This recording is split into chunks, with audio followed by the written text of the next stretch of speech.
자, 11월 10일 월요일자 노준엽의 날마다 성경 에스라 7장 11절로 28절 말씀입니다. 여호와의 계명의 말씀과 이스라엘에게 주신 율례학자요 학자 겸 제사장인 에스라에게 아닥사스다 왕이 내린 조서의 초본은 아래와 같으니라. 모든 왕의 왕 아닥사스다는 하늘의 하나님의 율법에 완전한 학자 겸 제사장 에스라에게 조서를 내리노니 우리나라에 있는 이스라엘 백성과 그들 제사장들과 레위 사람들 중에 예루살렘으로 올라갈 뜻이 있는 자는 누구든지 너와 함께 갈지어다. 너는 내 손에 있는 내 하나님의 율법을 따라 유다와 예루살렘의 형편을 살피기 위하여 왕과 7 자문관의 보냄을 받았으니 왕과 자문관들이 예루살렘에 거하시는 이스라엘 하나님께 성심으로 드리는 은금을 가져가고 또 네가 바벨론 온 도에서 얻을 모든 은금과 및 백성과 제사장들이 예루살렘에 있는 그들의 하나님의 성전을 위하여 기쁘게 드릴 예물을 가져다가 그들의 돈으로 숫송아지와 숫양과 어린 양과 그 소재와 그 전제의 물품을 신속히 사서 예루살렘 내 하나님 성전 제단 위에 드리고 그 나머지 은금은 너와 너의 형제가 좋게 여기는 일에 너희 하나님의 뜻을 따라 쓸지며 내 하나님의 성전에서 섬기는 일을 위하여 내게 준 그릇은 예루살렘 하나님 앞에 드리고 그 외에도 내 하나님의 성전에 쓰일 것이 있어서 네가 드리고자 하거든 무엇이든지 궁중 창고에서 내다가 드릴지니라. 나 곧 아닥사스다 왕이 유브라데 강 건너편 모든 창고지기에게 조서를 내려 이르기를 하늘의 하나님의 율법학자 겸 제사장 에스라가 무릇 너희에게 구하는 것을 신속히 시행하되 은은 100달란트까지 밀은 100고르까지 포도주는 100밭까지 기름도 100밭까지 하고 소금은 정량 없이 하라. 무릇 하늘의 하나님의 전을 위하여 하늘의 하나님이 명령하신 것은 삼가 행하라. 어찌하여 진노가 왕과 왕자의 나라에 임하게 하랴. 내가 너희에게 이르노니 제사장들이나 레위 사람들이나 노래하는 자들이 문지기들이나 느디님 사람들이나 혹 하나님의 성전에서 일하는 자들에게 조공과 관세와 통행세를 받는 것이 옳지 않으니라 하였노라. 에스라여, 너는 네 손에 있는 네 하나님의 지혜를 따라 네 하나님의 율법을 아는 자를 법관과 재판관을 삼아 강 건너편 모든 백성을 재판하게 하고 그중 알지 못하는 자는 너희가 가르치라. 무릇 네 하나님의 명령과 왕의 명령을 준행하지 아니하는 자는 속히 그 죄를 정하여 혹 죽이거나 귀양 보내거나 가산을 몰수하거나 옥에 가둘지니라 하였더라. 우리 조상들의 하나님 여호와를 송축할지로다. 그가 왕의 마음에 예루살렘 여호와의 성전을 아름답게 할 뜻을 두시고 또 나로 왕과 그의 보좌관들 앞과 왕의 권세 있는 모든 방백의 앞에서 은혜를 얻게 하셨도다. 내 하나님 여호와의 손이 내 위에 있으므로 내가 힘을 얻어 이스라엘 중에 우두머리들을 모아 나와 함께 올라오게 하였노라. 아멘. 늦잠을 자가지고. 자, 이방 왕을 통한 하나님의 도움. 오늘 본문도 길고 어제 주일 설교한 내용하고 연결되는 거의 비슷한 내용이라서 방심했다가 오늘 또 말씀을 보니까 또 새로운 깨달음이 막 밀려오네요. 일단 해설을 읽겠습니다. 이방 왕을 통한 하나님의 도움. 아닥사스다 왕의 조서가 소개됩니다. 왕은 에스라가 주도하는 귀환을 허락하는 정도를 넘어 성전의 예배를 지원하고 하나님의 율법을 이스라엘 백성의 법령으로 지지합니다. 하나님은 어떤 분입니까? 하나님은 사람들의 마음을 주장하시고 상황을 주도하시며 우리의 삶과 사역을 이끄십니다. 아닥사스다 왕은 에스라에게 조서를 내려 이스라엘 백성 중 자원하는 사람은 누구든지 고국으로 돌아갈 수 있도록 허락하고 그들이 성전에 바칠 제물을 사는 데 필요한 돈을 넉넉히 준비해주며 바벨론에서 헌물로 받은 은금을 성전의 기물로 사용하도록 지시합니다. 또한 성전을 관리하는 데 필요하다면 왕의 국고를 이용할 수 있도록 허락하고 성전 일을 하는 사람들에게 세금을 면제해주며 율법을 유브라데강 서쪽 지역의 법령으로 정합니다. 왕이 이처럼 전폭적으로 지원한 것은 하나님이 그의 마음에 여호와의 성전을 아름답게 할 뜻을 두셨기 때문입니다. 하나님은 국가의 정책을 바꾸고 세계 정세를 움직여서라도 우리를 인도하시고 뜻하신 바를 이루십니다. 나에게 주시는 교훈은 무엇입니까? 왕의 조서를 받은 에스라는 하나님을 찬양하며 이 일을 이루신 분이 하나님이심을 고백합니다. 자신이 잘해서 통치자들의 환심을 산 것이 아니고 자신이 능숙한 말로 부탁해서 왕이 들어주는 것도 아님을 알았습니다. 아닥사스다 왕이 성전과 성전의 예배를 위해 지원을 아끼지 않는 일, 왕과 권력자들이 자신에게 호의를 베푸는 일을 보며 에스라는 배후에서 일하시는 하나님의 손을 보았습니다. 보이지 않으나 강력하게 역사하시는 하나님의 손길을 읽어내는 것이 신앙의 안목입니다. 나와 함께 하시는 하나님, 내 삶 위에 계신 하나님의 손을 인식합니까? 에스라는 왕을 비롯한 고관들이 베푸는 호의에서 하나님의 도우심을 읽고 힘을 얻어 이스라엘의 제도자들과 함께 예루살렘으로 떠났습니다. 안정된 정착 생활을 뒤로하고 예루살렘까지 1500km 가까운 거리를 여행하는 것, 재건 중이라고는 해도 여전히 척박한 예루살렘에 다시 정착하는 것 모두 쉽지 않은 일이지만 하나님의 도우심을 확인했기에 용기를 낼 수 있었습니다. 우리를 돕는 하나님의 손길을 발견할 때 감사하는 데 그치지 않고 하나님의 도우심을 믿고 하나님이 부르신 길로 나아가야 합니다. 주여, 도우시는 하나님의 손길을 발견하고 믿음으로 신앙의 순례를 지속하게 하소서. 딱 저에게 주시는 말씀이네요.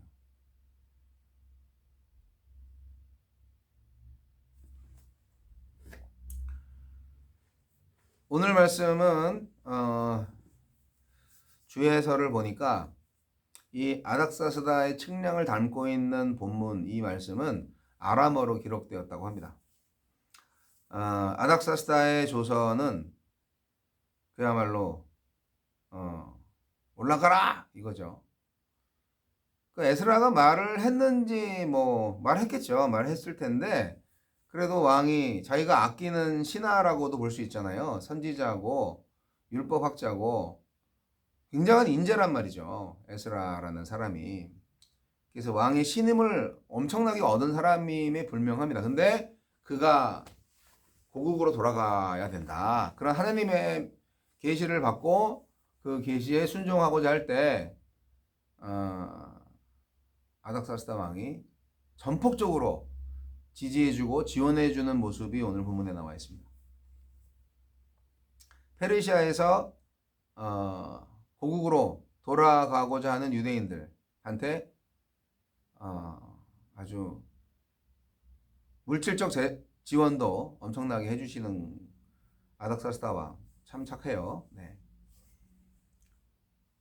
그 모든 은금 귀한 그릇들을 하나님한테 갖다 바쳐라.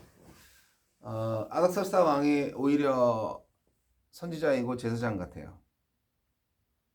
고레스 왕의 측량과 아닥사스다 왕의 이 조서가 일맥상통합니다. 같은 얘기죠.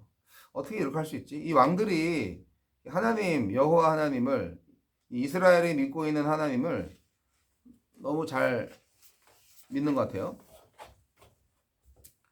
여하튼 중요한 것은 에스라가 왕의 신임을 받았다는 거예요. 하나님의 사람들이 세상의 권력자들한테 굳이 미움받을 필요 있나요?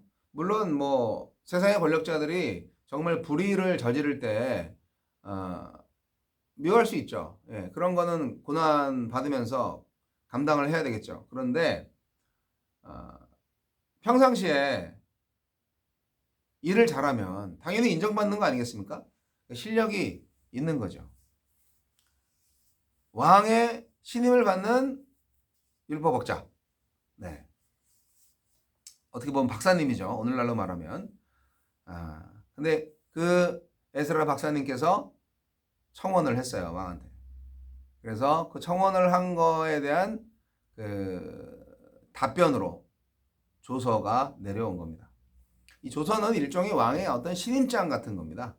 예, 패스, 올 패스죠. 어떻게 보면 자신의 절대적인 그 왕권을 이용해서 전권을 위임하는 겁니다. 그 임무에 대해서 고국으로 돌아가라, 성전 지어라, 예배 잘 해라, 그런 거죠. 에스라는 이렇게 마치 애굽에서 요셉처럼 왕의 전폭적 신뢰를 받는 신하였습니다. 이건 딱 세상 속 그리스도인들의 모습을 우리가 보면서 배워야 할 점이 있는 거죠. 신앙은요, 세상에 대해서 부정적일 필요가 없어요. 적대적인 태도를 갖는 게 신앙이 아니에요. 주권을 믿는 신앙은 도리어 세상 사람들로부터 칭찬과 존경을 받는 결과를 나타내는 겁니다. 근데 그렇게 칭찬과 존경과 신임을 얻을 수 있는 근거는 뭐다? 겸손과 성실로 행하는 것이다. 그겁니다. 세상 사람들요, 잘난 체한 사람들 제일 싫어해요. 아닥사스다 왕은 누구든지 자원하는 사람들은 고국으로 돌아가라고 그렇게 허락을 해줬고,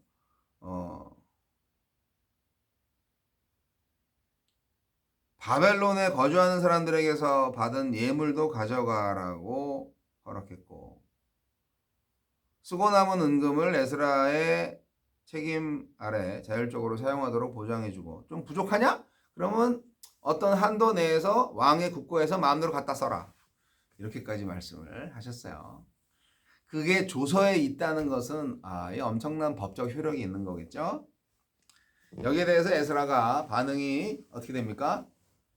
당연히 왕한테 면전에서 감사하다고 했겠지만 성경에 기록된 에스라의 반응은 하나님께 대한 감사와 찬양이었습니다. 에스라는 왕의 호의와 관대함을 보면서 하나님을 찬양했습니다. 이 일이 하나님이 하신 거구나를 알고 있었던 거죠. 똑똑해요, 역시. 내가 그럼 여기 페르시아에서 왕을 위해서 헌신하고 충성한 게 얼만데 이 정도 말은 들어줬어야지. 참 내가 좀 잘났지. 그렇게 교만할 수도 있었을 텐데. 이 모든 것은 하나님의 은혜였다. 하나님이 하신 것이다. 예, 정말 똑똑한 에스라. 아무리 지식이 많고 똑똑해도요, 하나님의 은혜라는 것을 깨닫고 하나님께 찬양할 수 있는 지도자는 그렇게 많지 않습니다. 왜냐하면 최고의 자리로 올라가면요, 이 자뻑에 빠질 가능성이 너무 많거든요. 어제 TV 프로그램 쓱 볼 때 어떤 요리사가 와, 이 요리 어떻게 했어요? 대단하네요. 예. 이거요? 대단하지? 나니까 하는 거야. 뭐 이렇게 자랑질하는 그 요리사 봤는데요. 참 교만한 사람이죠.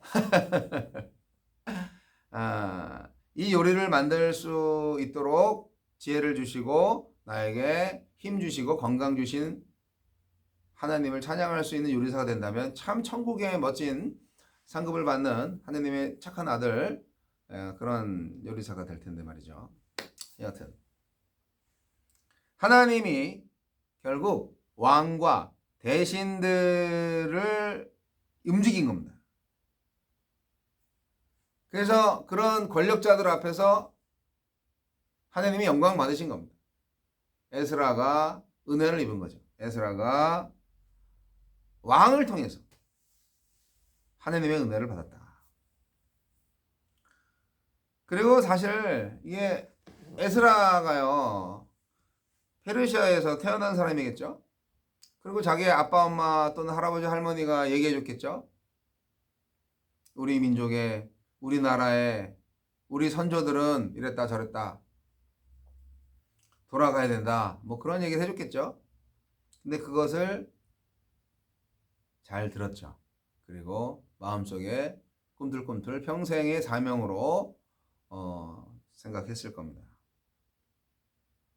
그래서 그 부모님들이 열심히 이렇게 공부시켜가지고 학자, 박사님 만들어주니까 드디어 사고를 치네요. 왕의 명을 받아서 고국으로 돌아간다. 아, 이거 얼마나 멋진 일입니까? 고국에 헌신하는 박사님이에요. 이제 에스라는 가서 뭘 해야 될까요? 말씀을 가르치는 거죠. 에스라는 학자잖아요. 성전은 이미 지어졌어요. 이미 성전 지어진 지 58년 됐어요. 거의 60년 된 거죠.